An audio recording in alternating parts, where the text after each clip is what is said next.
When I was a child, there was a legend in the village that on the 15th night of the 7th lunar month, ghosts would disguise themselves as people and come to borrow rice. You must never lend any. If you lend rice, the ghosts can enter the compound and harm people. As it was getting dark, I heard a noise at the gate of the yard. I ran to the gate and saw an old woman with a head full of white hair standing outside. She held a broken bowl in her hands, looking pitiful. The old woman looked unfamiliar, not from the village. I said, "Grandmother, who are you looking for?" When the old woman heard me call her, her eyes turned slowly and finally looked at me. She seemed to force a smile onto her face, looking awkward. The old woman spoke. "Child, is your grandfather named Henry?" The old woman's voice was muffled, gloomy. Her gaze at me was also shifting and unfocused, as if appraising me. I nodded yes. The old woman grinned, showing a mouthful of discolored teeth, and said, "That's right. Your grandfather took pity on me and sent me to your house to fetch half a bowl of uncooked rice." Uncooked rice. It has to be uncooked rice. Don't mix it up. When the old woman said the words uncooked rice, she widened her eyes at William, and her tone grew cold. It was terrifying to look at.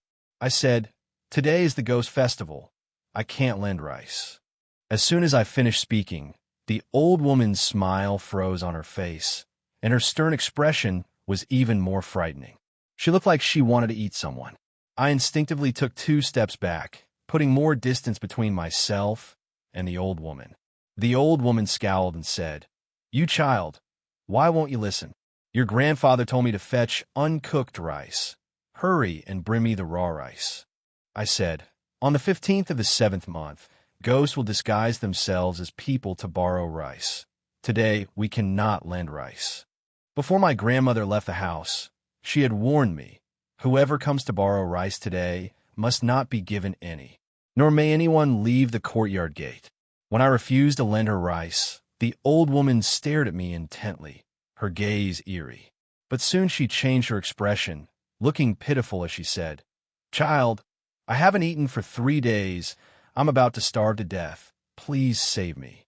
As she spoke, tears fell and her sobbing was heartrending. Yet the expression on her face was beaming with pleasure. The village elders say that ghosts do not cry, nor do they make crying expressions. Even if a ghost's cry sounds mournful, their faces wear smiles. A cold sweat broke out on my back and the hair on my head stood on end. A ghost really did come to borrow rice. I mustered my courage and said, "Grandma, don't cry. I'll go get you some rice." Before I left, my grandma warned me, if a ghost comes to borrow rice, don't panic. Under no circumstances let the ghost know that you've realized it's not human. When she heard I'd agreed to lend rice, the old woman grinned. She said, "Good child, hurry and fetch the rice. Remember, it must be uncooked rice." I nodded and turned to run toward the east room. I closed the door of the east room. Then I climbed back out through the east room's rear window. I ran along the path toward the village head's house. They were building a house at the village head's today. My grandparents had both gone to help. I ran as if my life depended on it, constantly feeling the old woman chasing me from behind. I don't know how long I ran before I finally reached the village head's house. When my grandfather saw me, he was momentarily stunned, then asked, "Tommy, what's wrong with you?" I looked down at my trousers. They were covered in dirt and had several long slashes. I was running so fast just now that I fell several times and didn't feel any pain. I panted, a ghost came to borrow rice."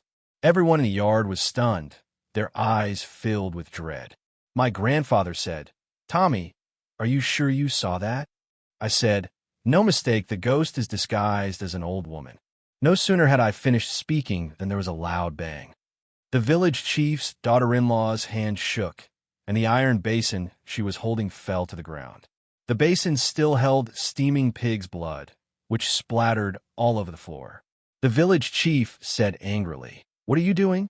How can you not even hold a basin?" The village chief's wife looked guilty, hesitating and stammering for a long time, as if she were hiding something. My grandfather frowned and said, "Sister-in-law, you didn't lend out uncooked rice today, did you?" The villagers all turned to look at the village chief's wife. The village chief's wife was trembling all over, not speaking for a long time, her eyes full of fear. The village chief stamped his foot in anger, his face stern as he said, "I'm asking you. Answer quickly." The village chief's wife whispered, "No, I didn't lend any." My grandfather stared at the village chief's wife for a moment, then said, "Fourth sister-in-law, if you didn't lend rice, why are you so flustered? You mustn't lie about this." The village chief glared viciously at his wife and angrily said, "Tell the truth. If you lie, I'll beat you to death." The village chief's wife glanced at him, and his look toward her was strange. But soon she looked at my grandfather and said, "Brother, I was frightened afterward.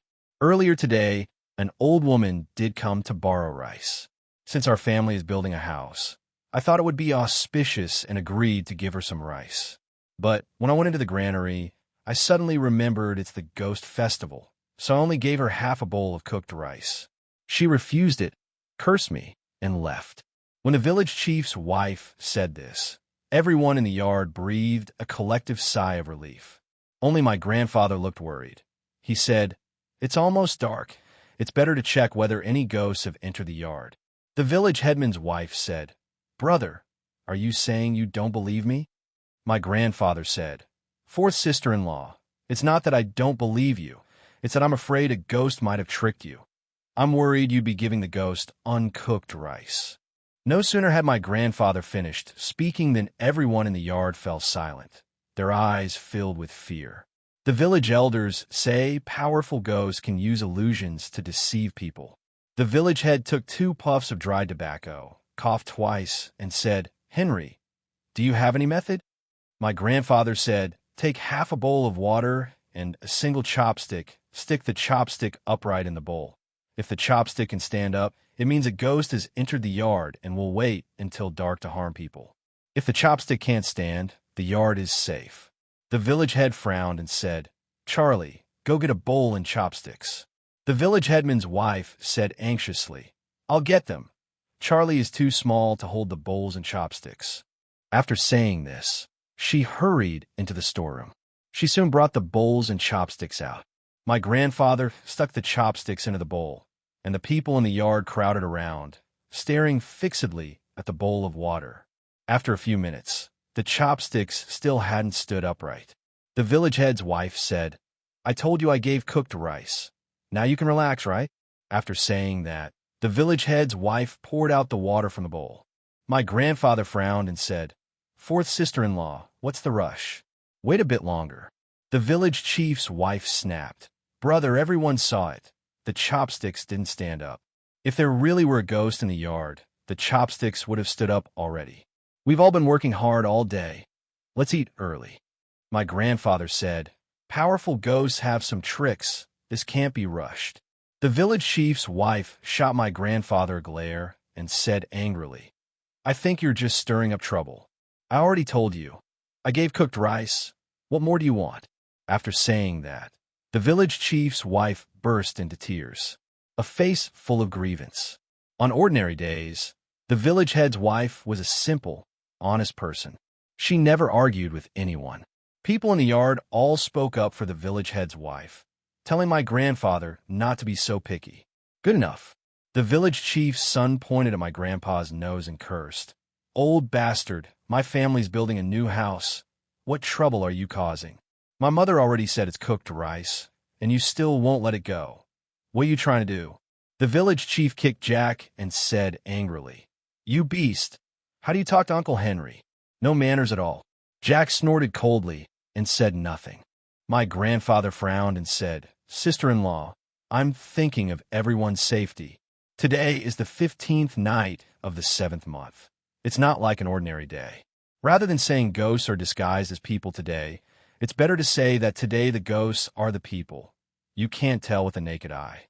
Wait until dark, and it'll be too late." The sun was about to set, and the sky was a bit overcast. The village chief sighed and said, "Henry, what else do you want to do?" My grandfather said, "Chief, the beams in your house are peachwood. Peachwood wards off evil. If you take a beam down and cut a section to make a threshold, the ghost won't be able to enter. We can all hide inside and wait until dawn. Then it'll be fine. No sooner had my grandfather finished speaking than Jack pointed at his nose and cursed. He said, "Old man, I think you've lost your mind. A beam is like a person's spine. If you pull out the beam, you're pulling out the spine. Do you want the Chun family to never be able to hold their heads up again? Where are you playing at?"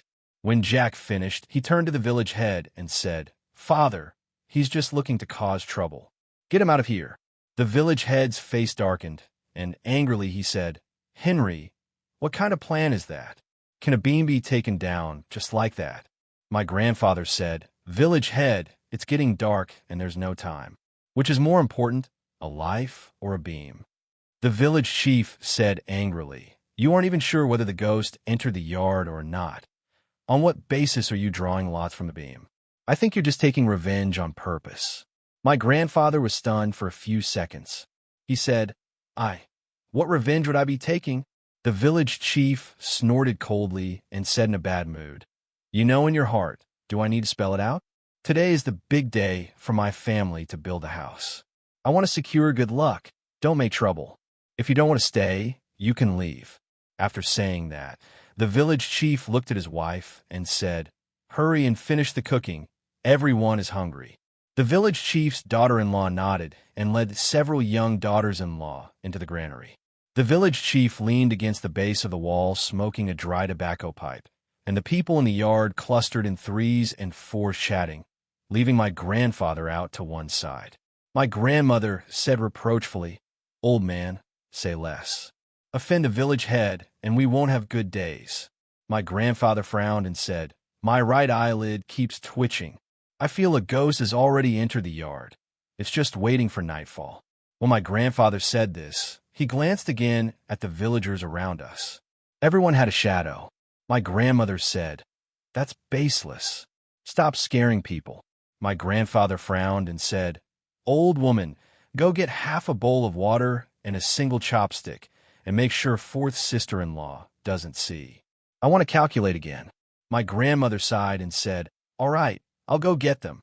Soon, my grandmother brought out the bowl, the chopstick, and the water. My grandpa found a secluded spot, stuck the chopsticks into the bowl, and waited a few minutes, but the chopsticks didn't stand up. My grandpa frowned and said, "Really didn't enter the yard?" No sooner had my grandpa finished speaking than the chopsticks eerily began to slowly rise, hovering in the bowl. My grandpa's eyes widened instantly. He said, "A ghost! The ghost has already entered the yard." No sooner had my grandfather finished speaking than the sun sank. In the blink of an eye, the surroundings grew eerie. A cold wind began to blow. It chilled the backs of our necks. The water bowl creaked and rattled, shaking without stop. All the water sloshed out, yet the chopsticks in the water remained motionless, suspended in the bowl. My grandfather hurriedly shouted to the villagers, "Come quick, the chopsticks are standing up." The villagers all froze, then looked up and turned their heads toward my grandfather. They hurriedly closed in, faces panicked. Seeing the chopsticks standing upright in the water bowl, their eyes widened instantly and their voices trembled as they spoke. What is going on?" My grandfather looked tense. He stared at the chopsticks standing in the water bowl and asked, "Where's the ghost? Please point me in a direction." After my grandfather said this, the water bowl shook even more violently, emitting a thud, thud, thud sound.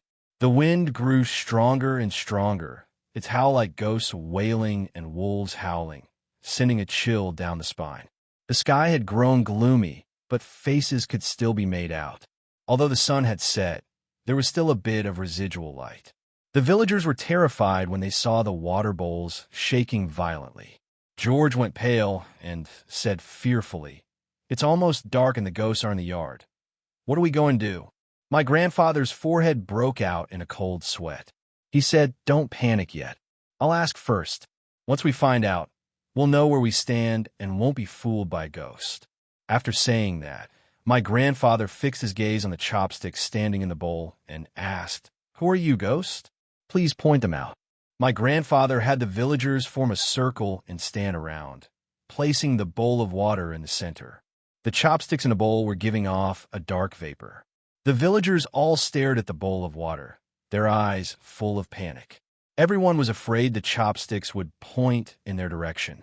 Time passed minute by minute. The chopsticks in the bowl still showed no sign of moving, and night was about to fall completely. Jack grew anxious. He blurted out, "Why is there still no response? Who exactly is the ghost?" Just as Jack finished speaking, there was a crack. The chopsticks in the water bowl snapped. They looked as if they'd been broken by hand. The villagers all stared with wide eyes, their faces filled with fear. These chopsticks were broken by a vengeful ghost. He didn't want to reveal his position. He was right in the crowd. My grandfather said anxiously, "While it's not completely dark yet, everyone hurry and run toward the Guanyin Temple." Jack frowned and said, "The Guanyin Temple has been abandoned for decades. No one offers incense there. Can it stop a vengeful ghost?" My grandfather's face turned ugly. He said, "Right now, this is the only way. Whether it can stop it, I can't say." No sooner had my grandfather finished speaking than the village chief viciously kicked his daughter-in-law. She was knocked to the ground. No one in the yard stopped him. Everyone thought the village chief's daughter-in-law had it coming. The village head said viciously, "Was the rice lent out by you?" The village head's wife said fearfully, "No, I didn't lend out any uncooked rice." The village head ignored his wife's words, picked up an axe, and was about to strike his wife. No one in the yard stopped him. Everyone was just watching the spectacle. Even the village chief's son didn't speak. His mother's look at him was full of reproach. The village chief's wife cried, "I really didn't borrow uncooked rice, I borrowed cooked rice." The village chief swung an axe and struck his wife's arm hard. Blood flowed all over the ground. The village chief's wife trembled in pain and ran wildly around the yard. One of my shoes flew off. She ran while saying, "It really wasn't me. I really didn't lend any rice out."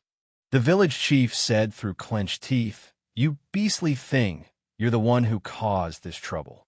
Before I die, I'll cut you down first." It looked like someone was about to die, so my grandfather hurriedly stopped the village chief and said, "Stop hitting her. Let's run. If we make it to the Guanyin Temple, we might survive."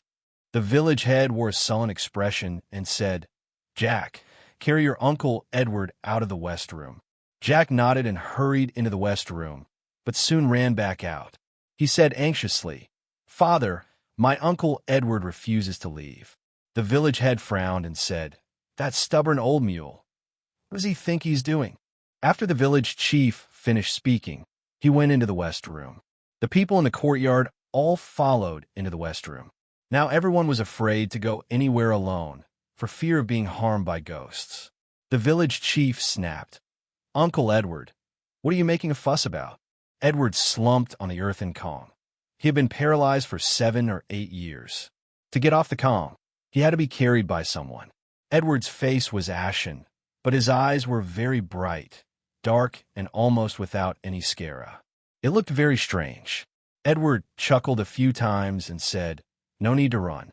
The threshold of the door in my house is made of peach wood. Humans can enter, ghosts cannot." Edward's voice was hoarse and unsteady. It sounded as if something were stuck in his throat. Everyone in the room looked at one another and murmured quietly. The village head frowned and said, "How come I didn't know about this?" Edward grinned, revealing a mouthful of stark white teeth. He said, "Before our father died, afraid of dirty things coming into my room, he specially made a threshold out of peach wood. That threshold has been there 7 or 8 years." After saying this, Edward kept staring at the people in the room. His dark eyes looked increasingly eerie the more you stared at them, as if bewitched. They didn't look like the eyes of a living person. The villagers all thought Edward's eyes were strange. Peter couldn't help asking, "Edward, why are your eyes so dark? You can't see the whites at all." Edward looked at Peter and said, "I've been paralyzed for 7 or 8 years and hardly leave the house. Over time, the color of my eyes changed. If you're afraid, go hide in the Guanyin Temple." Peter froze for a few seconds, said nothing, looking as if he wanted to speak but couldn't. Edward then looked at the village chief and said, "Ghosts can't enter the house. Let everyone come in and hide." The village chief frowned and shouted toward the courtyard, "Quick, go hide in the West Room." People in the yard hurried into the West Room. Only the village chief's wife stood where she was. Her face was deathly pale, and terror showed in her eyes. The village chief said angrily, "What are you still standing in the yard for? Hurry inside." The village head's wife spoke with a trembling voice. She said, "Someone is pulling at my legs, stopping me from leaving." No sooner had she finished speaking than there was a tremendous boom. Thunder struck. It made people's scalps tingle. The sky went completely dark. Edward sneered. "She's a ghost. Don't believe what she says." The village chief's wife beat her left leg desperately, shouting as she hit it, "Don't come near me. Don't come near me.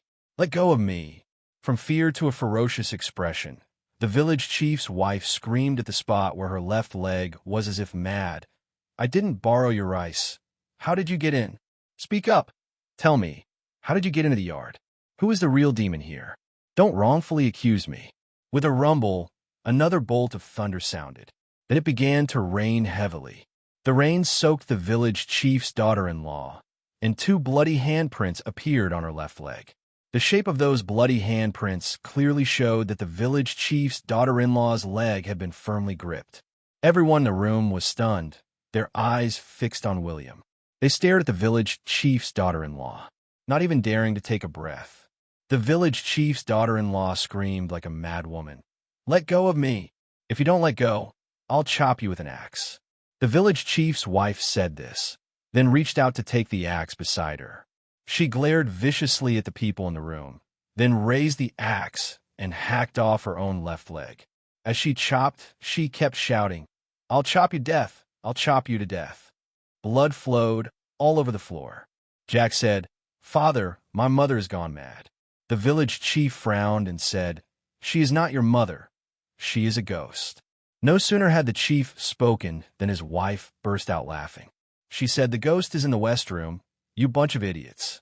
The chief's wife was pale as death, her eyes bloodshot.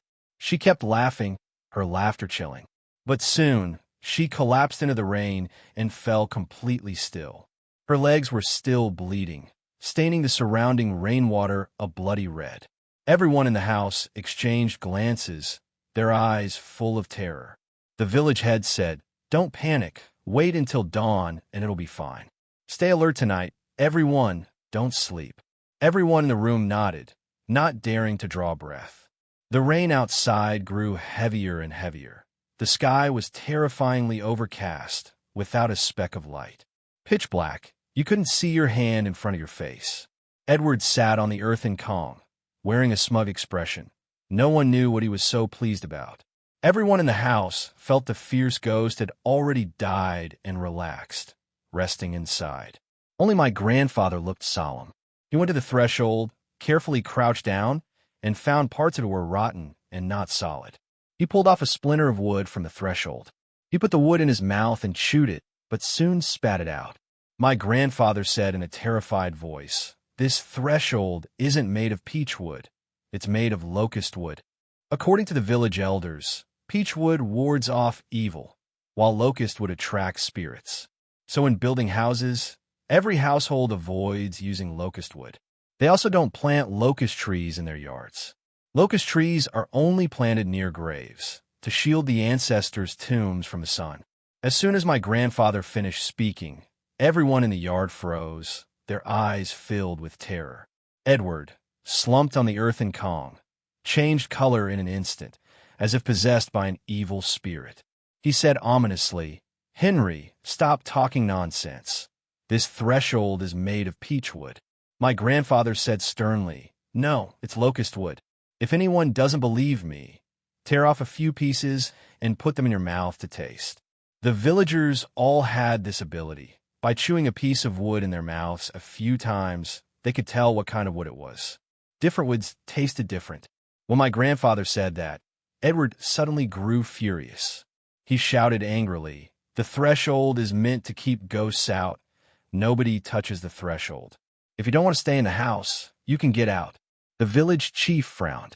He tore off a small piece of wood, put it in his mouth, and chewed. After a few bites, he spat it out. The village chief's expression turned ugly. He didn't speak for a long time. George asked anxiously, "Chief, is it peach wood or locust wood?" Seeing the chief remain silent, George also tore off a small piece of wood.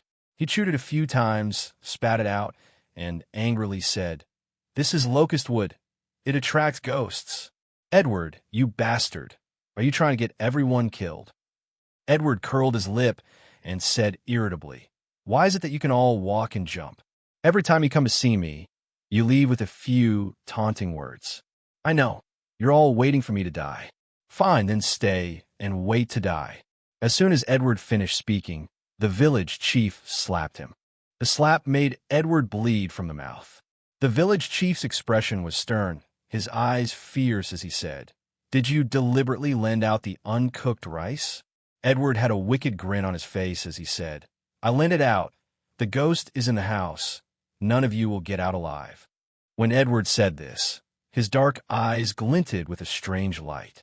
In his eyes, I seemed to see a ghostly figure, a long-haired woman in red. Her hair was so long it nearly reached her toes. But in the blink of an eye, the woman in red had disappeared.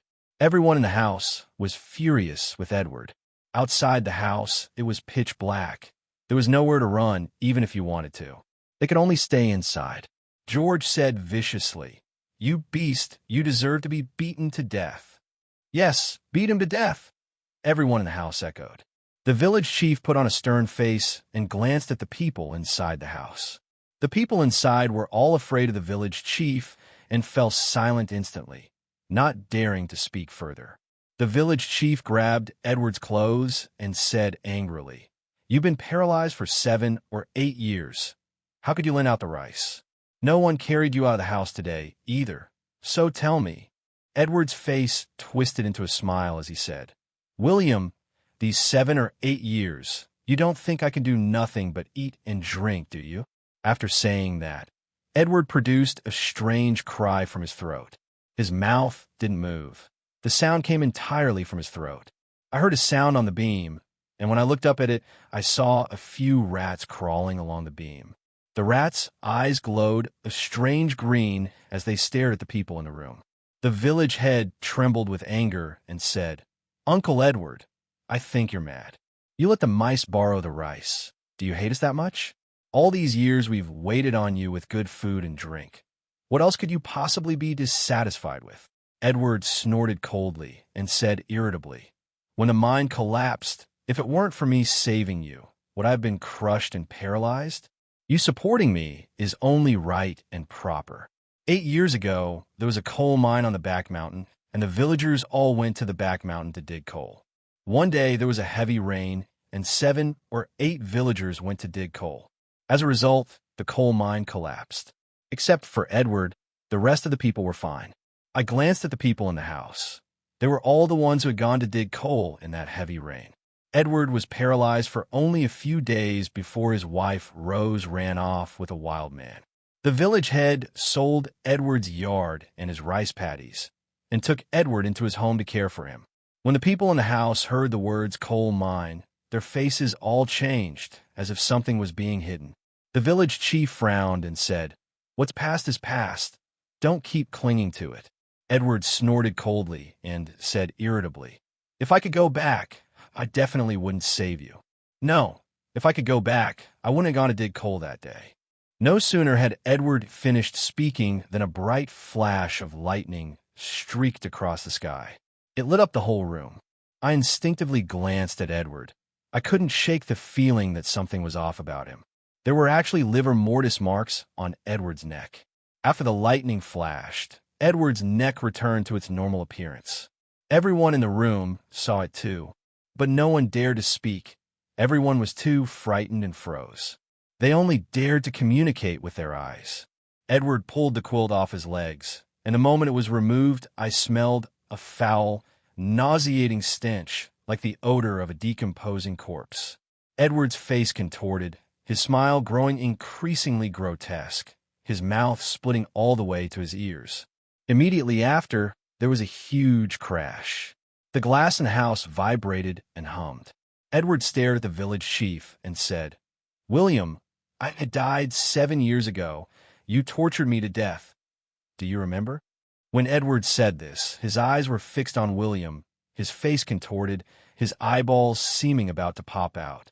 His voice was eerie, with a muffled echo, like a ferocious ghost crawling out of hell, here to claim someone's life. Just after Edward finished speaking, there was a sudden bang. The glass shattered. A cold wind suddenly swept in through the glass. It carried rain with it. It blew so hard you couldn't keep your eyes open. Edward's head twisted oddly, his legs long since rotten.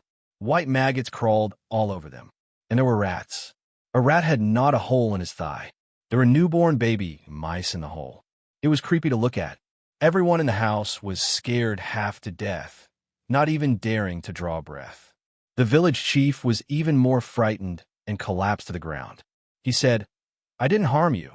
I've always taken good care of you, Uncle Edward. You can't blame me." Edward's neck suddenly stretched very long, easily a full meter. His neck was covered with livor mortis and densely packed tiny holes. Looking closely, you could see the small holes writhing, filled with black insects. They burrowed into Edward's flesh, endlessly devouring his blood and flesh. Edward became furious. Veins stood out on his neck, and the black worm hidden in his throat was squeezed out. The worms crawled all over Edward's body. Once the worms were gone, all that remained were dense, tiny blood-filled holes, at least several thousand. They opened simultaneously. Everyone in the room was stunned with fright, eyes wide as saucers at William.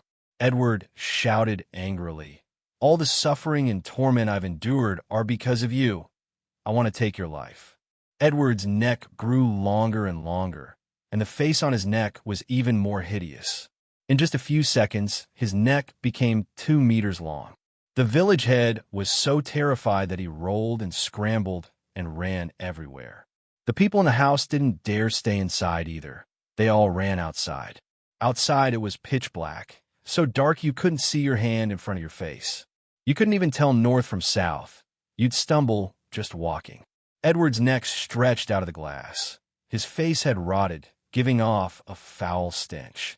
He screamed at the village chief in fury. "You deserve to die. All of you deserve to die. It was raining that day. You forced me to go to the coal mine, which caused me to break my back. I want you to pay with your lives." Edward wrapped his neck tightly around George. I heard the sound of bones breaking.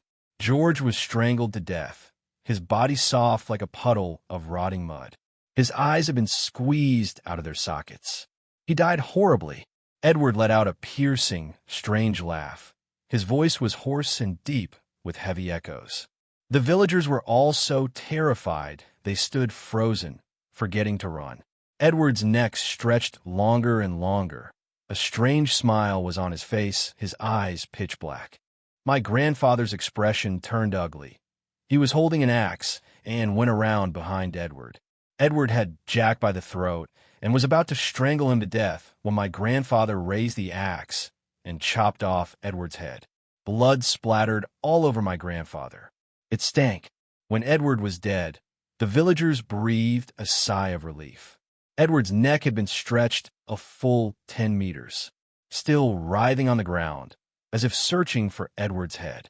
The village chief said fearfully, "Quick, cut his neck off too." My grandpa picked up the axe and chopped Edward's neck into pieces. Edward's head twitched a few times strangely, then fell still. My grandfather's face was covered in cold sweat. He said, "Let's run, quickly, go to the Guanine Temple." The village chief said, "Edward is already dead. There are no ghosts left in the courtyard." The lamp in the west room was lit, giving off a faint, weak yellow light. You could make out faces.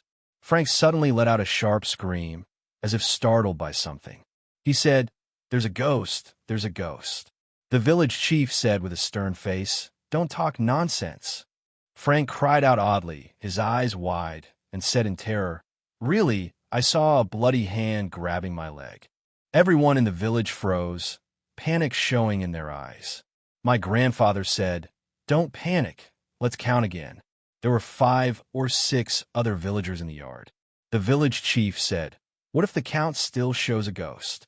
My grandpa said with a sullen face, "We asked the ghost about the time. It's already past the Cho hour. In a few more hours it'll be dawn. This fierce ghost isn't that powerful." The villagers were all badly frightened.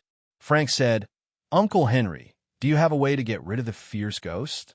My grandpa said, "Karma and retribution. As long as we hand over the person who killed him, he won't keep coming after us."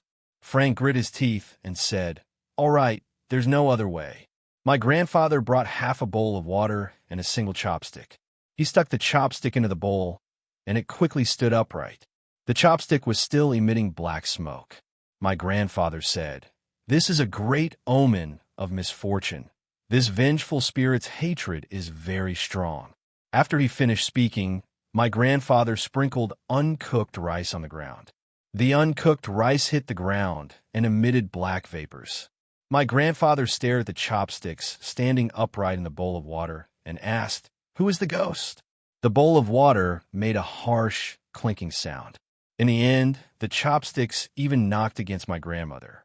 Everyone in the courtyard was stunned, and all looked at my grandmother. My grandmother looked utterly shocked. She said, "I'm not a ghost. I really am not." My grandmother's voice was trembling. The village chief gripped the axe tightly, looking as if he were going to kill my grandmother. My grandmother stamped her feet in distress and said, "I'm not a ghost. It must be a mistake." The village chief scowled and said, "On the 15th of the 7th month, ghosts disguise themselves as people, and you still say you're not a ghost?" My grandmother said anxiously, "But that's just a legend. Last ghost festival, I even lent out half a bowl of rice, and nothing happened. This ghost certainly isn't summoned by borrowing rice." The village head snorted coldly and said harshly, "You still dare to argue? For everyone's safety, we must kill you." After saying this, the village head was about to kill my grandmother. My grandfather hurriedly stopped the village head and said, "Village head, calm down." The village head said, "Calm my ass," with the chopsticks pointing at her. "She's a ghost." My grandpa said, "Everyone switch places and watch where the chopsticks tip." Behind my grandma was the granary. It was pitch dark inside. We didn't know whether there was anything in there. Everyone in the courtyard looked at one another. No one spoke. The village chief hesitated for a few seconds, then said, "All right, change places." The people in the courtyard changed positions. This time it was my grandfather standing where my grandmother had been. The chopsticks in a water bowl stood upright, making a creak-creak sound. A cold, chilling wind also began to blow. The chopsticks eventually fell toward Frank. Frank froze for a few seconds, then said in terror, "I'm not a ghost. There's something wrong with these chopsticks." My grandfather's face turned ugly. He said, "Count again." Everyone changed places. Everyone in the yard changed places. This time the chopsticks pointed at the village chief. The village chief frowned and said, "Teach, these chopsticks aren't right." My grandfather's face went sullen, fear showing in his eyes. When no one spoke, the village chief added, "On the ghost festival, borrowing raw rice, ghosts will disguise themselves as humans to enter courtyards and harm people. But why are these chopsticks pointing randomly?" My grandfather said darkly, "Ghosts disguising themselves as humans are just a legend. It isn't necessarily true." The village chief said helplessly, "If it's fake, what about Edward? The ghost must be one of us." After saying that, the village chief fixed his gaze on me. He looked fierce and said, "When the chopstick stood up just now, that little bastard wasn't around. I think that little bastard is the ghost." I was frightened by the village chief and hurriedly hid behind my grandmother. Walter, who had been silent the whole time, suddenly spoke. He said, "All right, stop arguing. I think the ghost has been beside us all along, but she hasn't shown herself. The direction the chopsticks pointed is right, which means the ghost is standing right behind her." Walter's words made cold sweat run down my back. The village chief said, "Walter, are you saying the ghost is invisible to us?" Walter nodded, his eyes filled with despair. His voice was hoarse as he said, "Do you all remember what day it is today?" Everyone in the courtyard was stunned. After a few seconds, their faces turned ugly. They widened their eyes as if they had seen a ghost. The hair on their arms stood on end. Walter said with a sullen face, "Today is Rose's death anniversary. You all know exactly how Rose died. No sooner had Walter finished speaking than a bright flash of lightning streaked across the sky. I saw a woman in red standing at the gate of the West House. Looking closely, her clothes weren't originally red. They had been stained red with blood. From her hair to her toes, I couldn't see her face. I was so frightened my scalp went numb, and everyone in the courtyard also saw the woman in red. After the lightning, the woman in red disappeared. Frank trembled all over, terrified, and said, "Rose came back to claim lives. It's not me. It has nothing to do with me. They trick you into the coal mine." I just couldn't hold back for a moment and did something that betrayed Edward. Edward's waist was deliberately broken by the village chief. It has nothing to do with me. The village chief said that only by turning Edward into a cripple could you belong to a man of the village. It's all the village chief. Frank tried to run, but he kept spinning in place. His head suddenly felt as if something was squeezing it, crushed violently. Blood flowed all over the floor. The village head ran toward the courtyard gate, but he fell after only a few steps. He said in fear, "It was Henry's idea to trick you into the coal mine. It had nothing to do with me. If Henry hadn't said you could spend money in the city and get asleep, nobody would have dared to trick you into the mine. It was all Henry's idea." No sooner had the village head finished speaking than another very bright flash of lightning lit up the sky. The woman in the red dress was standing right in front of the village chief. The village chief's neck had been stretched so long, his limbs had been torn apart. His whole body had been pulled into a 5-meter length. He died in a very eerie way. I hid beside my grandmother, clutching her clothes tightly. My grandfather was afraid of the woman in red. He wanted to jump into the well to kill himself, but before he could reach the well, his mouth was ripped open. Blood poured all over the ground. I could see the skull beneath my grandfather's flesh. All of my grandfather's skin had been torn off. My grandmother held me, trembling all over. The woman in red passed right in front of me. With each step, she left a bloody footprint. There was also a wailing, pitiful cry. Her figure grew more distant and more distant until she vanished. After the woman in red disappeared, dawn broke. The ground strewn with corpses felt eerie. My grandmother didn't even tend to my grandfather's body. She just grabbed me and left. We never returned to the village.